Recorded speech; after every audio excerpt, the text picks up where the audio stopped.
Cuando hablamos de las ramas de la microbiología, nos referimos a todas aquellas ciencias que de alguna manera se desprenden del estudio propio de la microbiología, ¿sí? Son esas ramas que se desprenden de ese estudio que hacemos de la microbiología.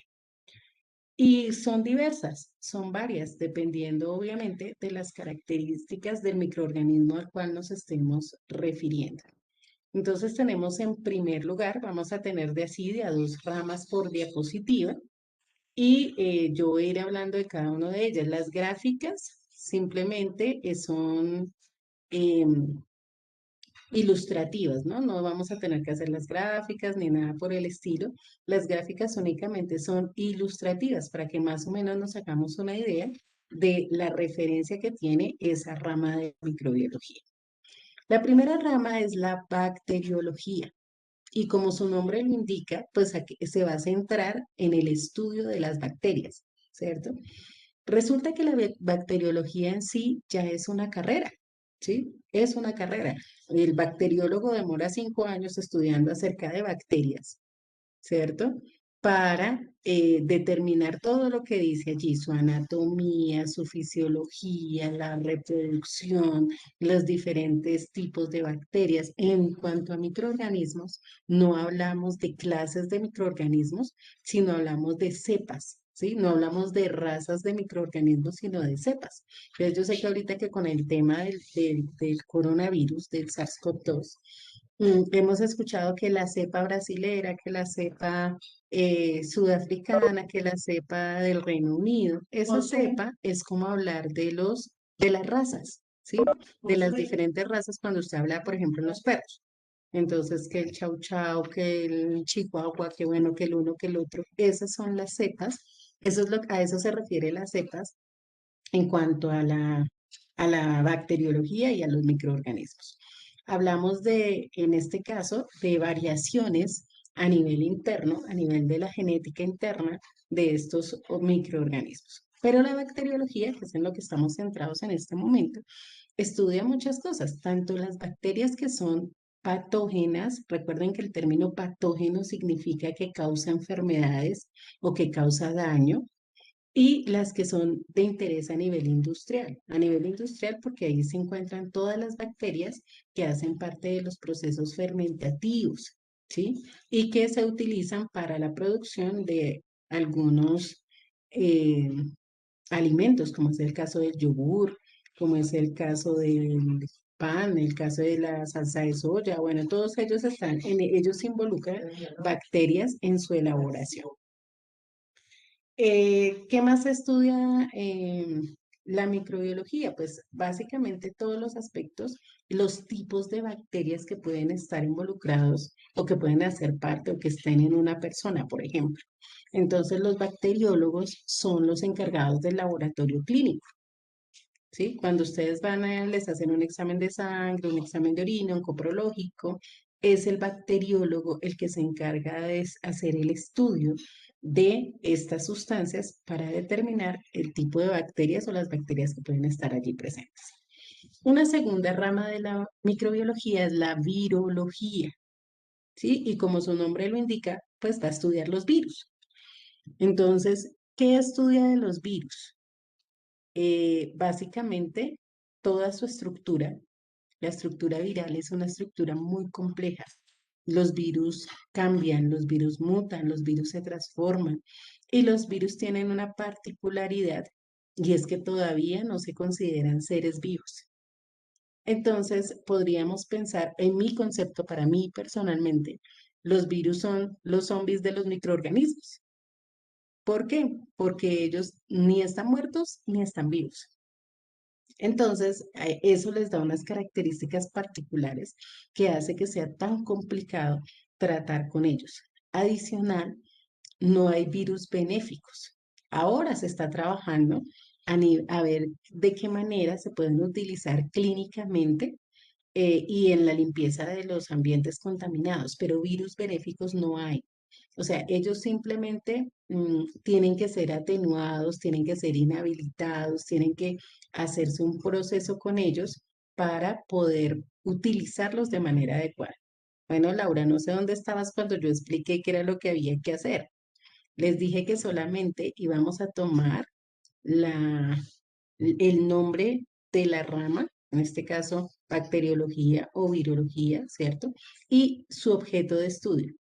Entonces, bacteriología estudia las bacterias, punto. Eso es todo lo que vamos a tomar de apunte. De resto, solamente prestamos atención y hacemos aportes de lo que nosotros consideremos necesario o preguntamos, ¿cierto? De algo que no tengamos claro. Y lo mismo, virología estudia los virus. Con respecto a a la virología, hoy en día pues ha estado en auge muchas cosas, ¿no? Yo creo que ustedes recordarán de unos tiempos para acá, inclusive antes del SARS-CoV-2, que generalmente se iba a una cita médica y la respuesta del médico es una viral. Todo se volvió una viral, todo es una viral, todo es una viral. ¿Por qué? Porque cuando no hay explicación frente a una sintomatología que está presentando una persona y no obedece a ningún malestar de un órgano interno, pues se asume que es un virus el que está causando esa sintomatología, ¿cierto? Es un virus el que causa esa sintomatología y como realmente la cantidad de virus que existen no se pueden contar, no tenemos un dato exacto de cuál es. La sola gripa tiene más de 2000 virus diferentes, ¿sí? Sin contar con los coronavirus que están últimamente, digamos, que no es uno solo, hay varios coronavirus. Eh, no, o sea, son muchísimos. ¿Cómo se puede evidenciar eso? Por las diferentes sintomatologías que presentan. Entonces, hay gripa chillona, hay gripa que le da a la persona y entonces le afecta únicamente al tema del habla. Hay gripas que entonces la persona es la estornudadera todo el tiempo, ¿sí? O sea, son diferentes sintomatologías porque los virus son distintos. Por esa razón a uno no le da gripa una sola vez, genera anticuerpos y nunca más le vuelve a dar gripa, ¿sí? Le da porque hay muchos virus. De hecho, la vacuna contra la influenza no abarca todos esos virus.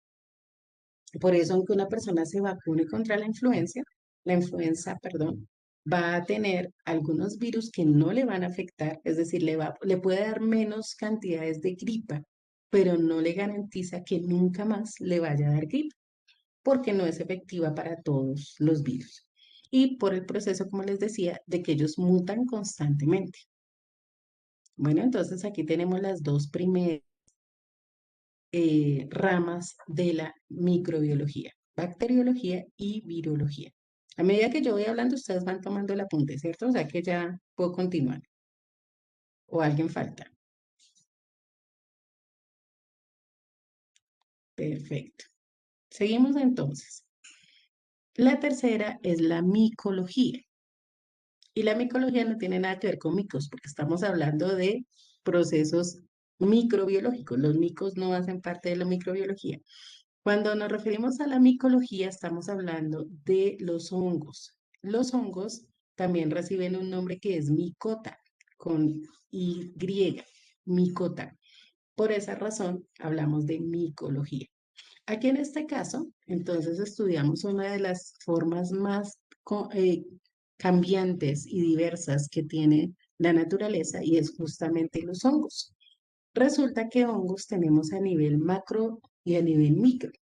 Los hongos macrobiológicos o macroscópicos más bien son como los que tenemos aquí en la primera parte de la imagen, que nosotros fácilmente los podemos observar en algún campo, inclusive no sé si ustedes han visto algunos hongos que crecen sobre los árboles, en los tallos de los árboles crecen algunos hongos también.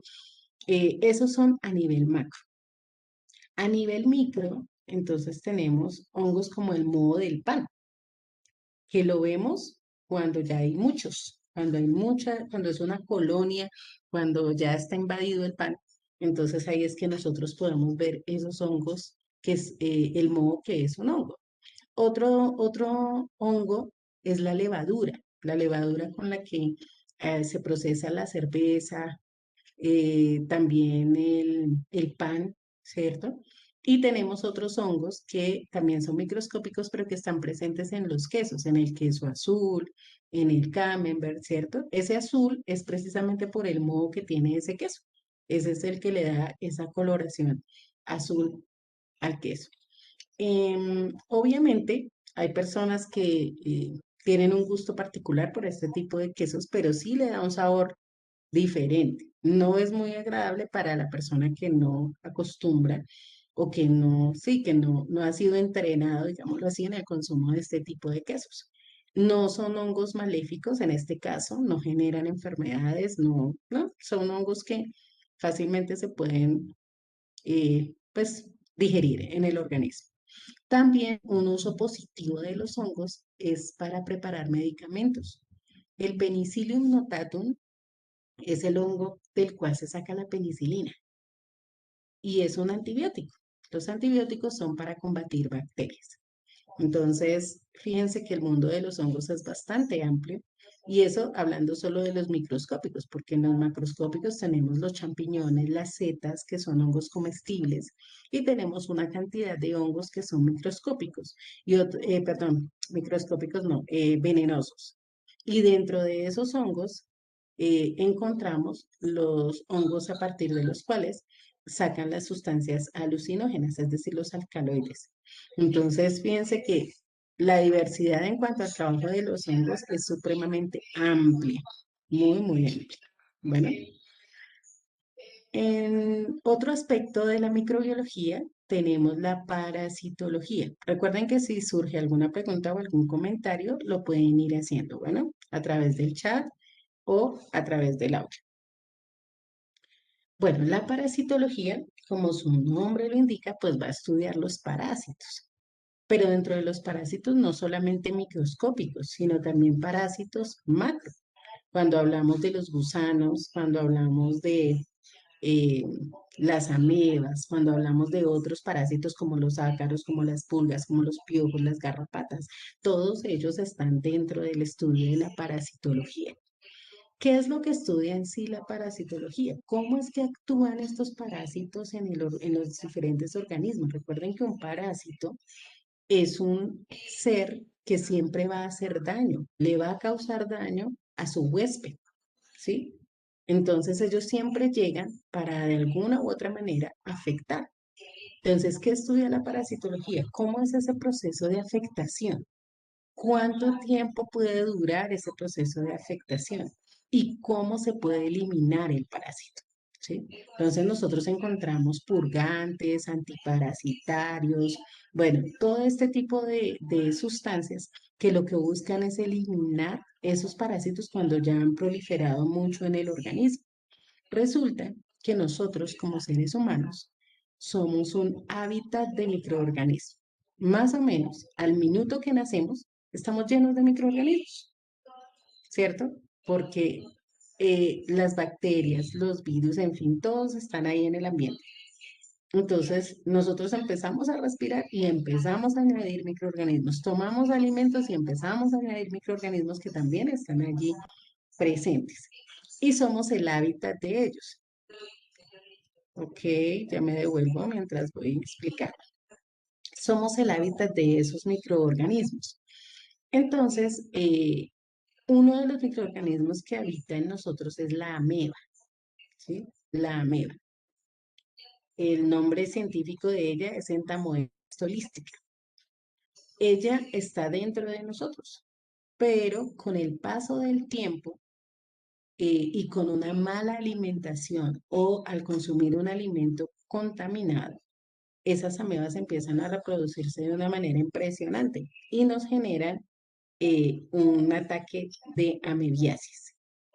Entonces ahí es cuando la persona entonces constantemente va a tener dolores estomacales, problemas de diarrea, problemas como consecuencia de la presencia exagerada de estos parásitos.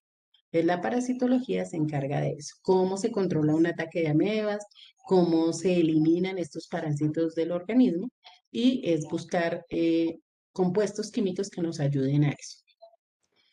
La siguiente, esta es una rama muy bonita de la microbiología, que es la biología celular.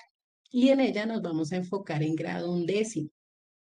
La microbiología de 11 se enfoca en esto, biología celular. ¿Qué estudia? Las células, pero no las células exclusivamente del ser humano, las células, no, las células, todo tipo de células, células procariotas, células eucariotas, la célula animal, la célula vegetal, cómo funciona la célula, cómo funciona cada organelo, no solamente es decir, ay, la célula es la unidad de todos los seres vivos, no, no, no. Es saber si está la mitocondria, no solamente decir, ay, la mitocondria es para la respiración celular, no, ¿cómo funciona la mitocondria? ¿Cómo se hace la respiración celular? ¿Cuál es el proceso? ¿Cuáles son las membranas que tiene la mitocondria? Todo eso. Y lo mismo con el ribosoma. ¿Qué hace el ribosoma? ¿Qué hace el polirribosoma? ¿Qué hace el núcleo? ¿Cómo funcionan los nucleolos? Bueno, cada parte de la célula, ¿sí? Cómo funciona y de alguna u otra manera tratar de entender un poco a sí mismo cómo funciona la vida, ¿no? Porque todo parte de ahí, de la célula. Por otro lado, tenemos la genética microbiana y esta parte sí que ha sido de auge este último tiempo, ¿no? Necesitamos conocer el mapa genético de los microbios, el mapa genético de los microorganismos. ¿Cómo es ese proceso de su reproducción? ¿Cómo pueden mutar en sus genes? ¿Sí? ¿Cómo van cambiando los genes? Recuerden que las mutaciones no se dan únicamente en microorganismos, ¿no? Nuestras células también pueden llegar a tener mutaciones. Y esas mutaciones son causadas por diferentes tipos de situaciones, a veces por estar expuestos a cierto tipo de energía, eh, por cierto tipo de sustancias que resultan malas para el organismo y hacen que esas células puedan mutar. En los microorganismos también se estudia eso, cómo se pueden mutar los microorganismos y sobre todo en este tiempo, cómo manipulamos los genes de los microorganismos para que nos sirvan a nivel industrial. Eso es lo que está haciendo en los últimos años el ser humano. Tomar un microorganismo, una bacteria puede ser, y se manipula genéticamente. ¿Para qué? Para que esa bacteria se alimente de ciertas sustancias que son nocivas para el medio ambiente. Entonces se alimenta de esas sustancias y las sustancias de desecho no son nocivas. Entonces hacen que podamos utilizar bacterias para limpiar ríos, por ejemplo. Eso es parte de la genética microbiana y de la ingeniería genética que vamos a hablar de ella más adelante. Entonces, es las formas de manipular genéticamente los microorganismos para que lleguen a ser productivos o simplemente para que sean del beneficio del ser humano. Hasta aquí vamos bien. ¿Alguna pregunta? ¿Alguna inquietud?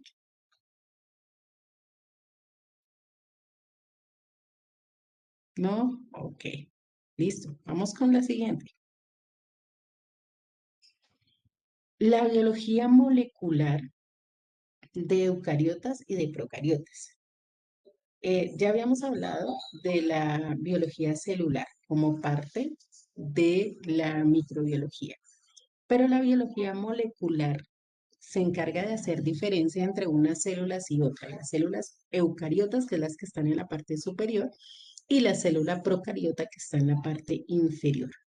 La biología molecular nos busca entender cómo funcionan fisiológicamente las células eucariotas, tanto de animales, plantas, hongos, protozoos, todos menos las bacterias, que son las únicas que son procariotas.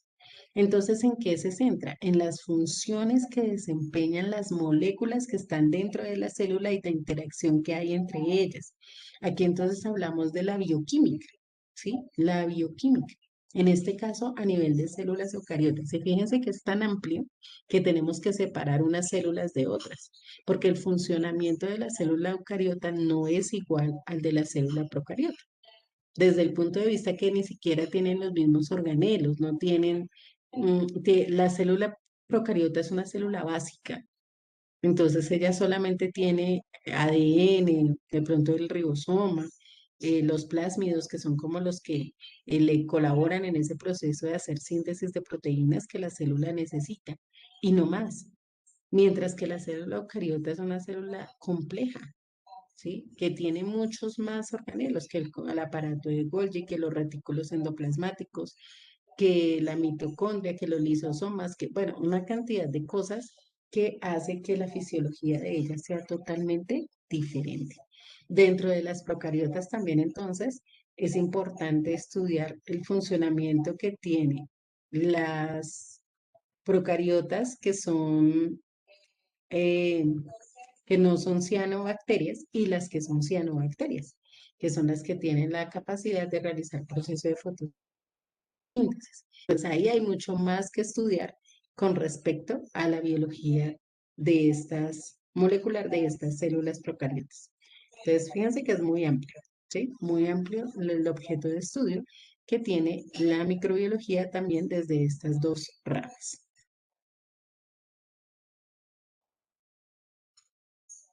Bueno, ¿alguien todavía está escribiendo algo con respecto a estas diapositivas? A esta diapositiva, perdón. Listo. Pasamos a las siguientes. La fisiología microbiana. Esta rama es muy interesante porque habla del metabolismo de las especies, de los microorganismos.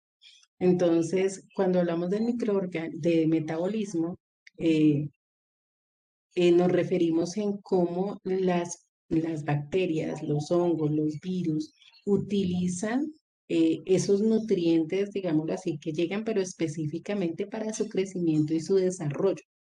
¿Cómo crecen? ¿Cómo es ese crecimiento que se da en las bacterias? ¿Cómo se desarrollan? ¿Sí? ¿Cómo se reproducen? ¿Cómo se duplican en el organismo?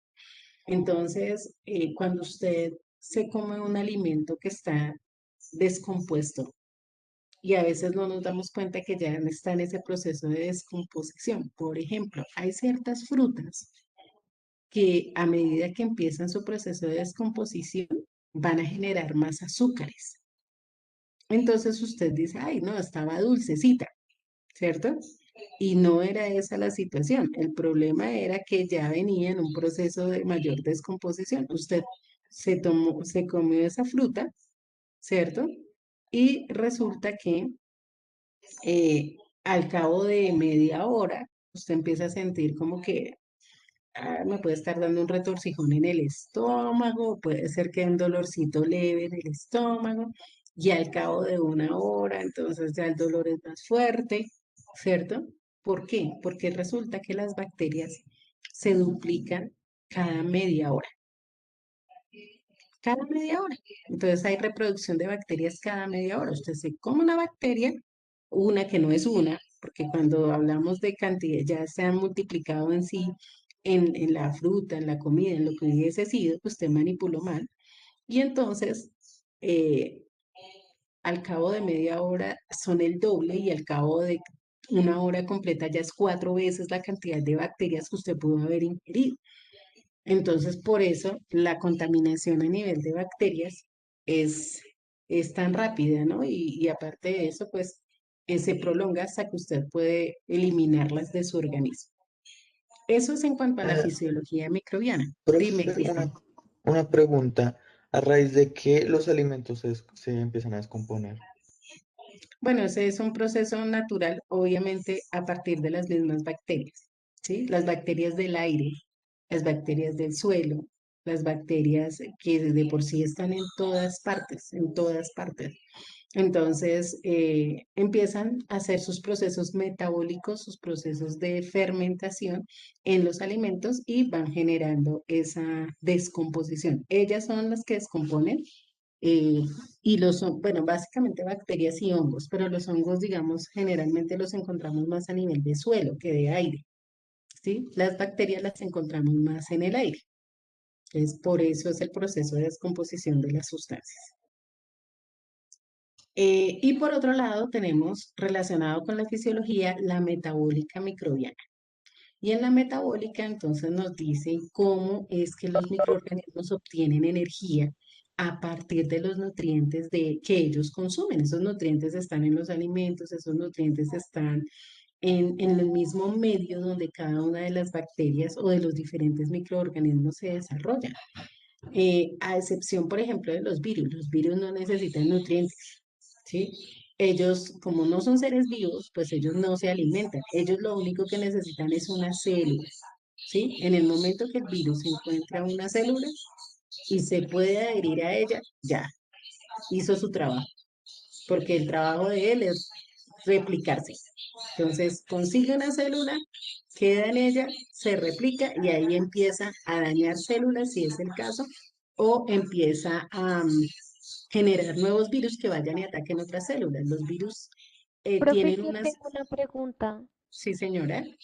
O sea, digamos, si dicen que las bacterias no se consideran como algo, un ser vivo, entonces, ¿por qué como que se multiplican? No, las bacterias sí. Las bacterias sí son seres vivos, ellas son células procariotas. Los virus no. Eso, Entonces, profe, los virus, qué pena. ok, los virus, ¿cómo se multiplican? Porque los virus, que son una cadena genética, solamente una cadena que puede ser de ADN o ARN, que está encapsulada, ¿sí? Está metida en una cápsula. Entonces, ¿qué hace el virus? El virus, como esa cápsula es de proteína, él llega a una célula y la célula no reconoce la cápsula del virus como algo maligno, porque es proteína. Entonces, él se para ahí y lo que hace es que ese material genético que tiene, ¿sí? Ese material genético que es solo eso, una hebra de material genético, la inyecta dentro de la célula y ya.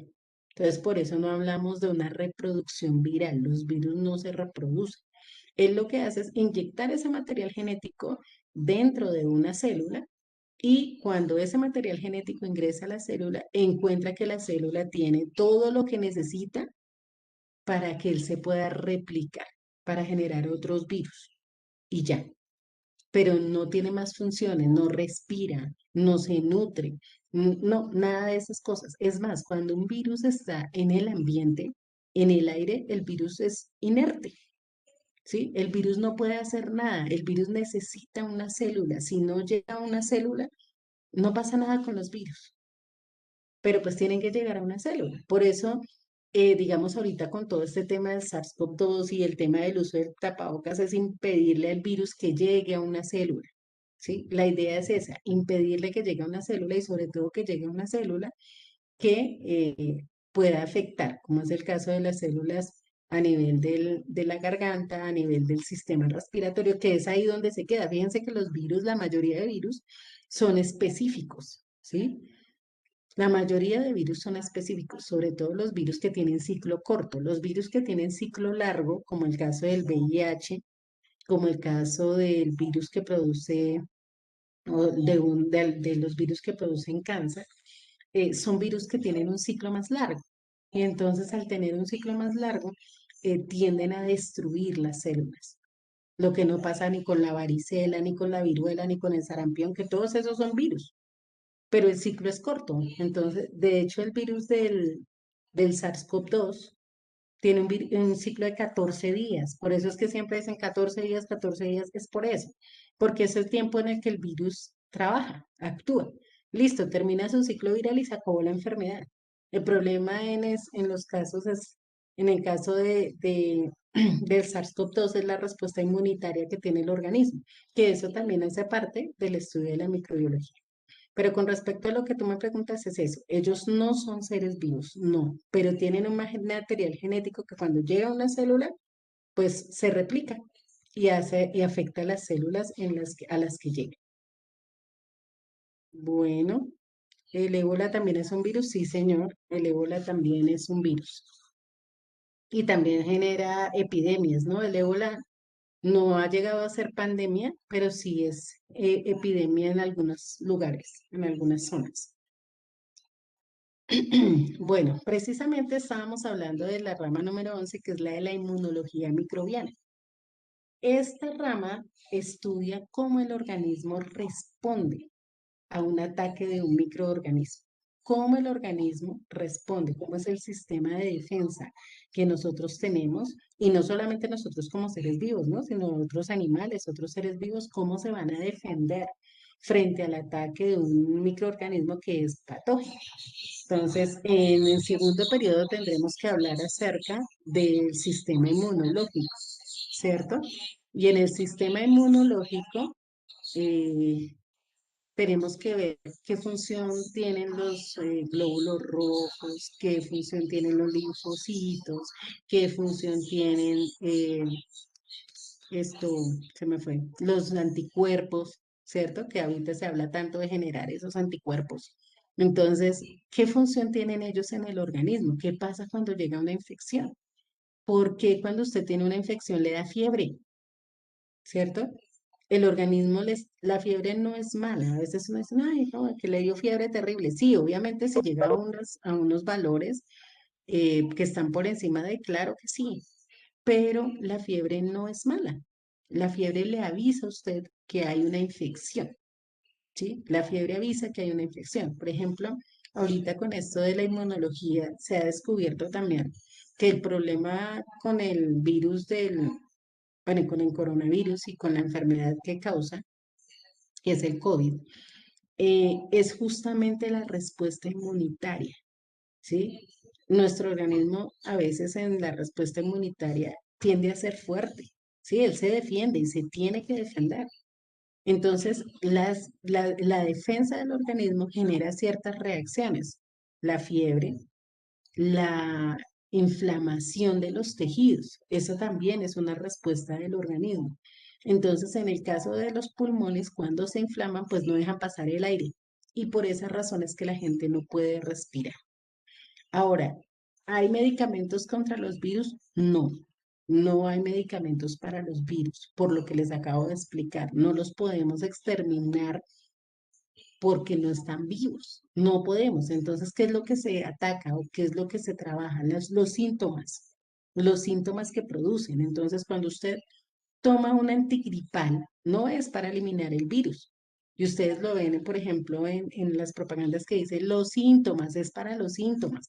El dolor de cabeza, el malestar general, la inflamación, en fin, ¿sí? Y lo que hacen con una persona que presenta esta enfermedad es tratarle los síntomas hasta que el virus termine su ciclo. ¿Sí? Pero no vamos a encontrar ese caso, como si con las bacterias, el organismo reacciona también a infecciones bacterianas. Lo mismo, ¿sí? Genera fiebres, genera una cosa, pero las bacterias tienen una facilidad y es que ellas están vivas, son células procariotas. Entonces, se envenenan las bacterias con un antibiótico y listo, se acaba la bacteria, se acaba el problema. Bueno, entonces son formas de responder del cuerpo frente a las diferentes infecciones que se le puedan presentar. Siguiente rama, la protistología. Y la protistología, pues, ¿qué va a estudiar? Los protistas. Es otro reino de los microorganismos. Los protistas son microorganismos que los encontramos principalmente en el agua contaminada, ¿sí? Porque tampoco son benéficos. Los protistas tampoco traen beneficios al organismo, solamente nos generan enfermedades. Y sobre todo enfermedades de tipo gastrointestinal. Dentro de los protistas están las amebas. Está otro importante protista que es el Plasmodium vivax y ese Plasmodium se encarga de producir la malaria. La malaria es una enfermedad que ya gracias a Dios tiene una vacuna eh, y fue descubierta por un colombiano, ¿no? Manuel Elkin Patarroyo fue quien descubrió después de 15 años de trabajo las vacunas contra la malaria. Ahora, producir una vacuna requiere tiempo, es de trabajo, es de mucho esfuerzo y mucha dedicación porque son muchas las cosas que hay que hacer para poder producir una vacuna que realmente sirva, ¿no? Porque se pueden producir varias, pero que seas eficiente generalmente requiere muchos años de estudio y de mejora, de estudio y mejora, estudio y mejora. Ahorita estamos con este tema de las vacunas del COVID y están en eso, siguen estando en estudio porque el uso es de emergencia, ¿sí? No es un uso como en el caso de la malaria, que después de 15 años ya se tenía toda la información y ya se tenía la certeza de todo. En la que está ahorita no, es un uso de emergencia. O sea, ya probamos que sirve para proteger de alguna manera, ¿m? O más bien para evitar la enfermedad. No sabemos todavía ni siquiera por cuánto tiempo, porque en el poco tiempo que lleva la evolución de la vacuna, todavía eso sigue en estudio, ni siquiera se sabe cuánto tiempo va a lograr inmunizar esta vacuna. pero es lo que se hace, es parte de los procesos microbiológicos. Bueno, continuamos. La ecología microbiana. Bueno, resulta que la microbiología no está solamente enfocada en el ser humano, en otros seres vivos. Sí, sí, Andrés, yo no tengo ningún problema con eso. Me parece, de hecho, me parece necesario, porque independientemente de que todavía se tengan que seguir haciendo estudios, ya hay pues una comprobación de que sirve, ¿sí? Que puede hacer que vaya a durar más o menos tiempo, no importa, pero sirve. Entonces ya es una ventaja, digámoslo así. Bueno, es la ecología, entonces se encarga de estudiar cómo los microorganismos están involucrados en los ecosistemas de la Tierra. Resulta que las bacterias tienen un tema muy particular. Las bacterias viven en todos los climas, en todos los medios, se desarrollan donde sea. Entonces se ha encontrado inclusive que existen bacterias en el magma volcánico. Entonces a una temperatura de 2000 grados centígrados hay bacterias. Y hay bacterias en las zonas más frías del planeta. En los polos también hay bacterias. Hay bacterias en el aire, hay bacterias en el suelo, hay bacterias en el agua. Por todo lado hay bacterias. De hecho, se piensa que si llegase a haber una tercera guerra mundial que acabara con todo el planeta, ¿cierto? Ya sea nuclear, ya sea como sea, las bacterias se quedan. Ellas sobreviven, no todas, pero sobreviven las bacterias. ¿Mm? ¿Por qué? Porque pues están involucradas en muchos procesos. De hecho, en los ciclos biogeoquímicos de la Tierra que los vamos a trabajar en el último periodo académico, están involucrados los microorganismos. Por eso se habla de ecología microbiana, porque ahí también se hacen parte de ellos y son fundamentales, son muy importantes dentro de los ciclos biogeoquímicos los microorganismos. Entonces, por eso aparece esta rama. Y la diversidad, pues obviamente nos habla de estudiar todas las especies que hay, ¿sí? Entonces, realmente no conocemos mucho de los microorganismos, hay mucho que estudiar de ellos, ¿sí? Eh, Hoy en día no se han identificado sino aproximadamente 11.000 especies, 11.000 especies. Y se cree que hay 1 millón de millones de especies, o sea, 1 billón de especies de microorganismos. O sea que harto hay que hacer en esa rama, bastante hay que hacer para poder identificar la diversidad de microbios y la diversidad de microorganismos que pueden haber, sobre todo porque es un trabajo muy complejo, llegar a identificar todas las especies de microorganismos que hay. Bueno, continuamos. Vamos a explicar estas dos y ya, dejamos hasta ahí porque el tiempo ya no nos da para más. La microbiología alimentaria. Entonces estudiamos cómo los microorganismos están involucrados en los alimentos, desde lo positivo y desde lo negativo. Entonces, ¿cómo se utilizan las bacterias?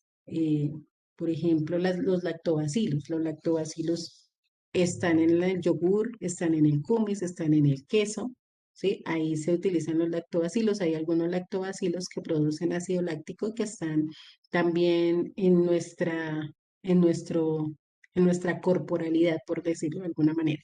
Tenemos también algunos lactobacilos. Tenemos las levaduras que ya les había mencionado, tenemos los hongos que hacen parte de los alimentos en el sentido positivo, pero también tenemos todos los procesos de putrefacción a los cuales están ligados los microorganismos.